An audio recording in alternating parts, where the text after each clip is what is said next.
ETF index mutual funds నేర్చుకుని stock మార్కెట్లో రాణించాలనుకుంటున్నారా? వెంటనే ఈ నెంబర్కి కాల్ చేయండి. ఉగాది శుభాకాంక్షలు. మనతో ఈరోజు అనంతలక్ష్మి గారు ఉన్నారు. నమస్తే అమ్మా. నమస్కారం తల్లి. ఉగాది శుభాకాంక్షలు. మీకు కూడానమ్మా, మీకు, మీ సిబ్బందికి, ప్రేక్షకులకి అందరికీ కూడా ఉగాది శుభాకాంక్షలు. తెలుగువారి సంవత్సరాది ఉగాది కదమ్మా. మరి ఈ ఉగాది విశిష్టత ఏంటి? పంచాంగ శ్రవణం విశిష్టత ఏంటి? అసలు ఈ రోజే ఉగాది పచ్చడిని చేసుకొని ఎందుకు మనందరం తీసుకుంటాం? లాంటి ప్రశ్నలకు మీ ద్వారా సమాధానం. తప్పనిసరిగానమ్మా. కాలాన్ని భగవత్ స్వరూపంగా ఆరాధించటం భారతీయులకి అలవాటమ్మా. ఇది నేను ఎప్పుడూ చెప్పే మాటే, కొత్తగా ఏం చెప్పట్లా. కాలాన్ని ఆరాధించటం అంటే గడియారాన్ని పూజిస్తే అయిపోతుందా? మరి కాదు కదా.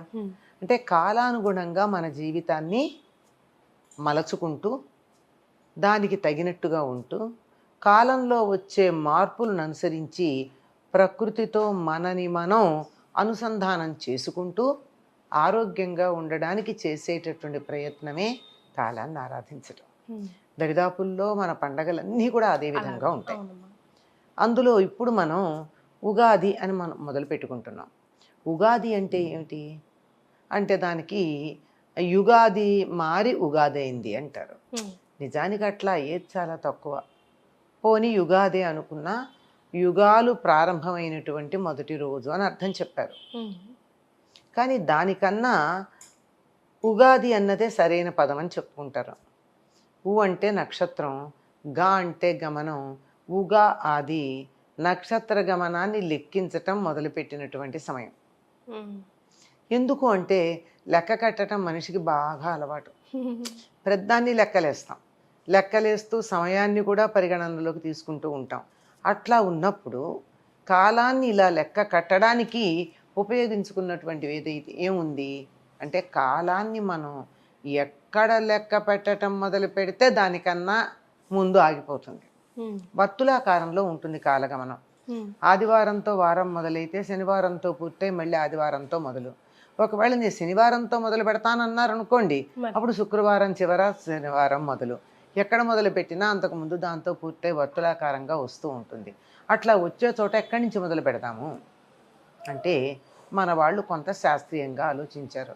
భారతదేశంలో ఉన్నటువంటి వేద ధర్మం తెలిసినటువంటి ఋషులు కంటికి కనపడేటటువంటి పదార్థానికన్నా దాని వెనకాల ఉన్న యథార్థాన్ని చూసేటటువంటి ప్రయత్నం చేసి ఎప్పుడు కాలాన్ని పరిగణనలోకి తీసుకొని గణించటం మొదలు పెట్టాలి అన్నది ఆలోచించినప్పుడు వాళ్ళకి మనోనేత్రంతో దర్శించినప్పుడు కనపడినటువంటిది. దాన్ని బట్టి చైత్రమాసం శుక్లపక్షం పాడ్యమి సూర్యోదయ సమయంలో ఉన్నప్పుడు ఉగాదిగా మనం లేక సంవత్సరాదిగా దాన్ని లెక్క కట్టాలి అని చెప్పారు. ఎందుకు చెప్పారు అంటే వాళ్ళ దృష్టికి వచ్చినటువంటిది. అంటే తపస్సు చేసి మనోనేత్రంతో దర్శించి వారు లెక్క కట్టి శాస్త్రీయంగా చెప్పినటువంటిది. అంటే చైత్రే మాసే జగద్బ్రహ్మ ససజ్జ ప్రథమే హని శుక్లపక్షే సమగ్రంతు తథా సూర్యోదయే సతి వత్సరాదౌ వసంతాదౌ రవిరాజ్యే తదైవచ. ఈ జగత్తునంతా బ్రహ్మగారు సృష్టించటం ప్రారంభించి ఎప్పుడు పూర్తి చేశాడు? ససజ్జ పూర్తిగా చేసింది ఎప్పుడు అంటే చైత్రే మాసే, చైత్రమాసంలో ప్రథమే హని మొదటి రోజు, శుక్లపక్షే శుక్లపక్షంలో సమగ్రం పూర్తి చేసి తథా సూర్యోదయే సతి అప్పటి నుంచి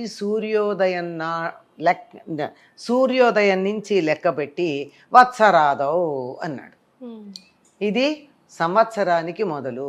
వసంతాదౌ ఇది వసంత ఋతువులో కూడా మొదలు అని చెప్పి అక్కడి నుంచి ఇదిగో లోకం మొదలైందండి తయారు చేసి పెట్టాడు. ఇహ స్టార్ట్ అని ప్రారంభించట.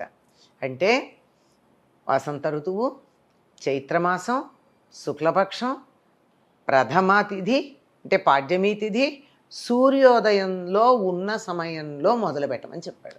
అందుకని మనం లెక్క కట్టడం అప్పటి నుంచి మొదలు పెట్టాం. జనరల్గా మా పిల్లలు అడుగుతా ఉన్నారు, ఈరోజు ఏంటమ్మా స్పెషల్ అంటే ఉగాదిరా తెలుగువారి సంవత్సరాది, this is our new year అంటే అదేంటి జనవరి 1 కదా వి సెలబ్రేట్ అని అంటుంటారు. That's all world. But for Telugu people ఈ రోజు రా అంటే వాళ్ళు కన్విన్సింగ్ గా చెప్పాలంటే ఏం చెప్పాలి ఈ ప్రశ్న? వాళ్ళ కన్విన్సింగ్గా చెప్పడానికి సత్యం చెప్తే చాలమ్మా. అబద్ధాలు చెప్పక్కర్లా, వాళ్ళని మెలిక తిప్పి మడత పెట్టి చెప్పక్కర్లా, ఉన్నది ఉన్నట్టుగా చెప్తే చాలు. భారతీయులు కాలాన్ని లెక్కగట్టడంలో సూర్యుణ్ణి చంద్రుణ్ణి ఇద్దరిని పరిగణనలోకి తీసుకుంటారు. ఎందుకంటే చంద్రుడికి సంబంధించిన కళలను అనుసరించి మొత్తం అంతా మనకి చాలా బాగా జరుగుతూ ఉంటుంది. మొత్తం పునరుత్పత్తి వ్యవస్థ అంతా కూడా చంద్రుడి మీద ఆధారపడి ఉంటుంది. మీరు గమనించినట్టయితే చాంద్రమానంలో నెలకి 28 రోజులే ఉంటాయి. ఆరోగ్యకరమైనటువంటి స్త్రీకి నెలసరి 28 రోజులకే వస్తుంది, కరెక్ట్, ఆరోగ్యంగా ఉంటాయి. అలాగే చెట్లు, తర్వాత జంతువులు, వీటన్నింటి యొక్క పునరుత్పత్తి చంద్రుడి మీద ఆధారపడి ఉంటుంది. అంతేకాకుండా నువ్వు అర్ధరాత్రి ఎక్కడన్నా ఒక మనిషిని తీసుకెళ్ళి వదిలేస్తే ఇవాళ తేదీ ఎంత అని చెప్తే ఆకాశంలో నక్షత్రాలు చూసి తక్కువ చెప్పేయగలరు. చంద్రుడు ఉన్నటువంటి పద్ధతి, ఆ చంద్రుడికి దగ్గరగా ఉన్న నక్షత్రాలు, ఆ నక్షత్రాల యొక్క సామీప్యం, ఉన్నటువంటి స్థితి, దీన్ని బట్టి సమయం చెప్పేయచ్చు. చేతిలో గడియారం లేనప్పుడు కూడా సూర్యోదయం ఎప్పుడవుతుంది అంటే తూర్పు దిక్కున బారెడు ఎత్తున చుక్క పొడిచినట్టయితే, శుక్ర నక్షత్రం వచ్చినట్టయితే అది ఇంకా ఒక గంటంబావులో సూర్యోదయం అవుతుంది అని లెక్క. ఇట్లా ఉన్నాయి కనుక ఇది ఏ నెల అన్నది చంద్రుడికి సమీపంలో ఉన్న నక్షత్రాన్ని బట్టి చెప్తారు. ఏ మాసం అన్నది చంద్రుడు ఇట్లా ఉన్నాడా అన్నదాన్ని బట్టి చెప్తారు. ఏ తిథి అన్నది ఆ చంద్రకళల్ని బట్టి చెప్తారు. కనుక పర్ఫెక్ట్గా చెప్పేయచ్చు. కానీ రాత్రింబగళ్ళ లెక్క చూడాలంటే సూర్యుడిని లెక్క చూసుకోవాలి. ఈ రెండింటిని మనం లెక్క చూస్తాం. ఈ రెండింటి లెక్క చూసి ఎక్కువ తక్కువలు వస్తే అధిక మాసంలో సర్దుబాటు చేస్తాం. దానికి కూడా శాస్త్రీయత ఉంది, ఎప్పుడు అధిక మాసం వస్తుంది అని. ఇదంతా చేసిన తర్వాత మనం ఉత్తరాయణం, దక్షిణాయనం, విషువులు, తరువాత మకర సంక్రమణం, ఇలాంటివన్నీ కూడా మనం సౌరమానాన్ని అనుసరించి చేస్తాం. ఇలా చేసే దాంట్లో మార్చి 22 లేక 21, అలాగే సెప్టెంబర్ 21 రాత్రి పగలు సమానంగా ఉండేటటువంటి కాలం. అంటే భూమధ్య రేఖ దగ్గర సరిగ్గా రాత్రి 12 గంటలు, పగలు 12 గంటలు ఎగ్జాక్ట్లీ ఉంటుంది. మన దగ్గరకు వచ్చేప్పటికి స్వల్పంగా తేడా ఉంటుంది, కానీ రాత్రి పగళ్ళు సమానంగా ఉండే కాలం. వాటిని విషువులు అంటారు. విషు అన్న పేరుతో మనకు కొన్ని కేరళలోను, బెంగాలు వాటిల్లోనూ విషు అనే పేరుతో ఒక పండగ చేసుకుంటారు. అది వాళ్ళకి ఉగాదిగా. అలా ఎప్పుడు ఉంటుంది? అది మార్చి 21, 22, 23 ఈ ప్రాంతాలే. ఇదే కదా సరిగ్గా ఉండేటటువంటి కాలం.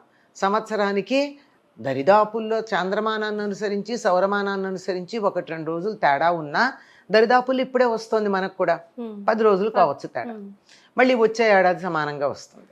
ఇలా ఉండేటటువంటిది పాశ్చాత్య దేశాల్లో కూడా అప్పుడే చూసుకునేవాళ్ళు. కొత్త సంవత్సరం మార్చి 23, 22తో అయిపోయి 23తో చేసుకుంటే నెల చివరిలో ఏం బాగుంటుందిలే అని చెప్పి ఏప్రిల్ 1 చేసుకోవడం మొదలెట్టారు. ఏప్రిల్ 1 చేసుకున్న తర్వాత ఇది బాగుండలేదండి, జనవరిలో చేసుకుందామని జనవరికి వెళ్ళారు. అంటే జీసస్ పుట్టిన తర్వాత, ఆయన డిసెంబర్లో పుట్టాడు కదా, అంచేత జనవరి 1 చేసుకుందామన్నారు. అంటే కొత్తగా ఇది రాజకీయమే ఇదంతా. జనవరి 1 చేసుకోవడం మొదలు పెడితే కూడా ఇప్పటికీ కొంతమంది, అప్పటికీ కొంతమంది పాతకాలపడు మాలాంటి వాళ్ళు ఉంటారు, ఏటీఎంకి వెళ్ళడం కన్నా క్యాష్ ఇవ్వడం బెటర్ అనుకునేవాళ్ళు. అంటే అది ఉందని తెలుసు కానీ వీ డూ లైక్ దిస్, అలవాటు లేక కనుక అట్లా చేసేవాళ్ళని ఫూల్ అనడం మొదలెట్టారు. అంచేత ఏప్రిల్ ఫూల్ అన్న మాట వచ్చింది. ఇంకా పాతకాలపు వాళ్ళు, తెలివి తక్కువ వాళ్ళు, ఫూలిష్ పీపుల్, మేము తెలివిగా జనవరి 1కి పెట్టుకున్నాం కన్వీనియంట్ అని. అలా మారింది అనడానికి నిదర్శనం ఏమిటో తెలుసా?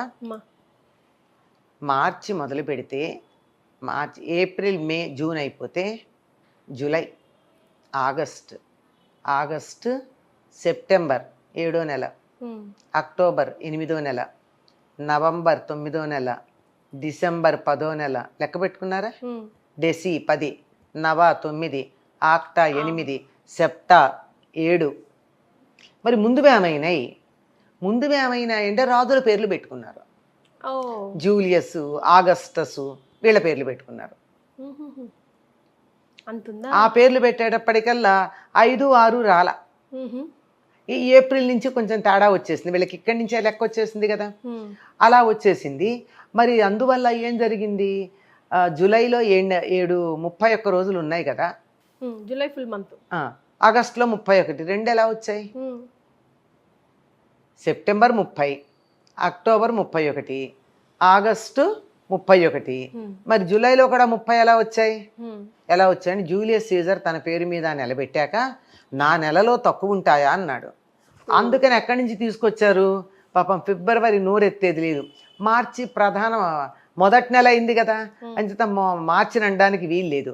చివరి నెల ఏమవుతుంది అప్పుడు? మార్చిలో మొదలు పెడితే ఫిబ్రవరి అవుతుంది కనుక ఫిబ్రవరిలోంచి ఆఖరి నెలలో నుంచి ఒక రోజు తీసుకురండి ఇక్కడ వేసేయమన్నారు. ఇంత శాస్త్రీయంగా ఉంటుంది మనం అనుసరించేటటువంటి గ్రెగేరియన్ క్యాలెండర్ అని చెప్పేది. రైట్. సో ఇది అసలు తెలుగువారి సంవత్సరాది ఉగాది ఎట్లా ఇది ఇట్లా జరిగింది. దీన్ని బట్టి అర్థమైంది ఏమిటంటే మనం జనవరి 1 అన్నది ప్రపంచం అంతా అనుసరిస్తోంది. అనుసరించటానికి కారణం రాజకీయమైనటువంటి ఒత్తిళ్ల వల్ల దాన్ని ఒకప్పుడు మొదలు పెడితే ఆంగ్లేయుల పరిపాలనలో వాళ్ళు అనుసరిస్తున్నారు గనక ప్రపంచంలో చాలా దేశాలను వాళ్ళు పాలించారు గనక ఆ సమయంలో వాళ్ళు చెప్పింది బాగానే ఉంటుంది. వాళ్ళు చెప్పింది అనుసరించక తప్పని పరిస్థితుల్లో యావత్ ప్రపంచం దీన్ని అనుసరించటం మొదలుపెట్టి మనం కూడా అనుసరిస్తూ ఉన్నాము. కానీ చాంద్రమానాన్ని అనుసరించి మనం చెయ్యాలి అనుకుంటే మాత్రం వసంత ఋతువు, ఋతురాజము, ఋతువుల్లోకి మొదటిది, ఎప్పుడైనా మొదటిదే బాగుంటుంది అన్నిటికన్నా. మొదటి రోజు ప్రధానం కదా, ఫస్ట్ డే అంటూ ఉంటాం. అలా ఫస్ట్ డే ఆనందంగా ఉండాలి. వసంత ఋతువు ఇది పూలు పూస్తూ ఉంటాయి, పళ్ళు వస్తూ ఉంటాయి, పనులు అయిపోయి ఉంటాయి, పంటలు ఇంటికి వస్తాయి, ఆనందంగా ఉండే కాలం. ఇక్కడి నుంచి ఒక 4 రోజులు అన్ని ఉత్సవాలే ఉంటాయి కదా మనకి. ఇలాంటి కాలంలో మనం సంవత్సరాన్ని ప్రారంభించుకుంటే బాగుంటుంది. ఇది లౌకికంగా. కానీ బ్రహ్మగారు అప్పటికే ఆయన వసంత ఋతువులో చైత్రమాసంలో శుక్లపక్షంలో మొదటి రోజు నుంచి మీరు సృష్టి కార్యం ప్రారంభించుకోండి, నేను చేయడం పూర్తయిపోయిందని డిక్లేర్ చేశాడు కనుక అప్పటి నుంచి చేసుకుంటాం. ఇది సత్యం. మనం వాళ్ళకి కన్విన్సింగ్గా చెప్పాల్సిన పని లేదు. సత్యం తెలుసుకోవాలనుకున్న వాళ్ళకి అర్థమవుతుంది. అయితే మనం ఇప్పుడు వెంటనే ప్రశ్న, అది పాటించద్దా? ప్రపంచం అంతా మన పద్ధతిని పాటించే వరకు దానిని అఫీషియల్గా దాన్ని పాటిద్దాం.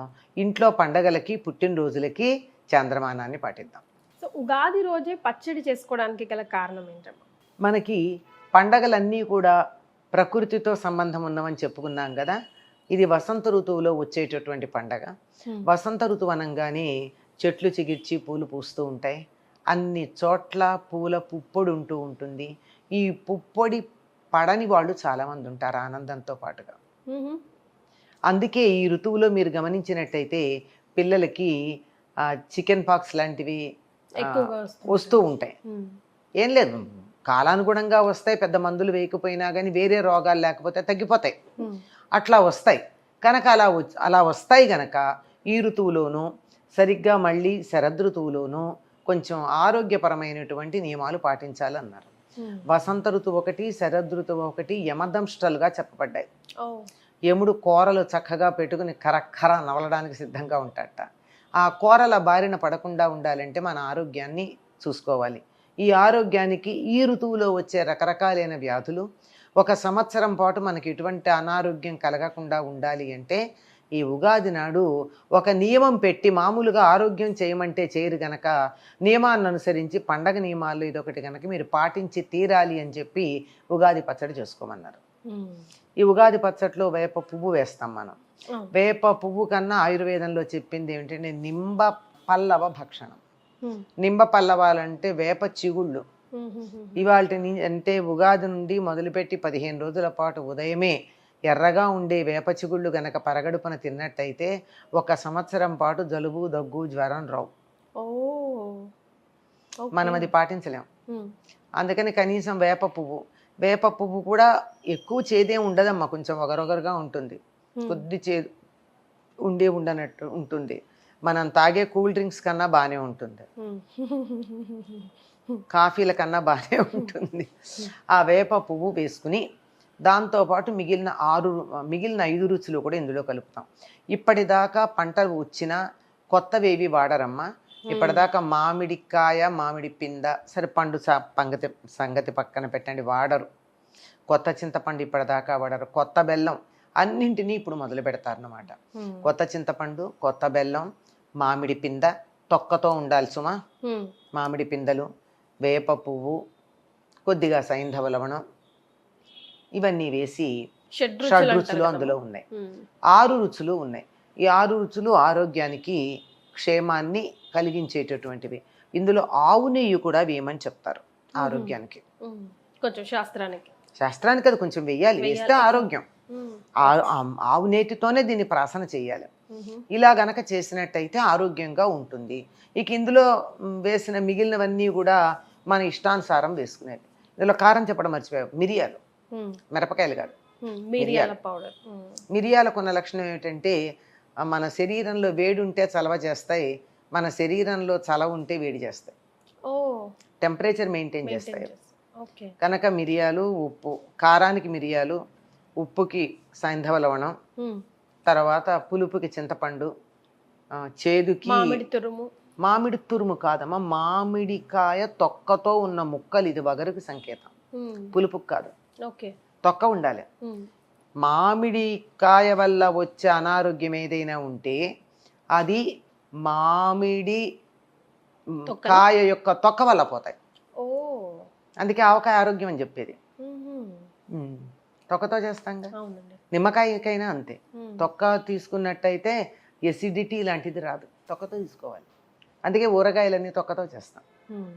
కనుక ఇవన్నీ 6 రుచులు ఇందులో సరిపోయినాయి. ఈ 6 రుచులు తీసుకోవడం వల్ల ఆరోగ్యంతో పాటుగా మనకుండే మరో లక్షణం ఏమిటంటే, దానివల్ల అన్ని రుచులు మంచివేనండి, జీవితంలో ఉండే అన్ని రుచుల్ని మనం అనుభవించాలి, ఆనందించాలి, వాటన్నిటిని ఆస్వాదించాలని చెప్పడానికి కూడా ఇది సంకేతం. చాలా సంతోషం అమ్మా. ఉగాది విశిష్టతతో పాటు ఉగాది పచ్చడి విశిష్టత కూడా తెలియజేశారు. ధన్యవాదాలు. శుభం అమ్మ. అందరికీ మరొక్కసారి క్రోధినామ సంవత్సర ఉగాది శుభాకాంక్షలు. సుమన్ టీవీలో మీ పర్సనల్ అండ్ బిజినెస్ ప్రమోషన్స్ కోసం కింది నెంబర్కి కాంటాక్ట్ చేయండి.